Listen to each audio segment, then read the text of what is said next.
দিন দিছিল এটার জন্য যে শাফি রহমতুল্লাহ আলাইহির মতো ব্যক্তি সারাদিন পরিশ্রম করে আসতেন, রাত্রে যখন বাড়িতে ফিরতেন মার পায়ে তেল মালিশ করে পাও টিপা টিপা ঘুম পড়াইতেন, মাঝে মাঝে তালু উঠাইয়া চুমা দিতেন।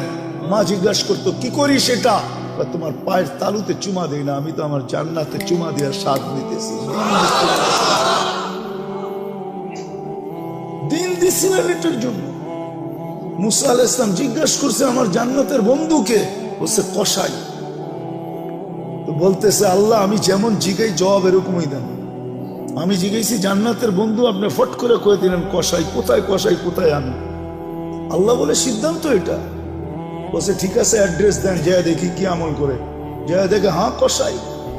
বলছে তোর এখানে মেহমান হওয়া যাবে? কয় বিলকুল যাবে, কিন্তু শর্ত আছে, আমি দোকান বন্ধ করে বাড়িতে আগে যাব না, আগে এক জায়গায় যাব তারপরে আমার বাড়িতে যাব।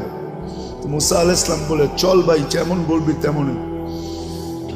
তো কাজ করে দোকান বন্ধ করে যায় এক ঝুপড়িতে ঢুকছে।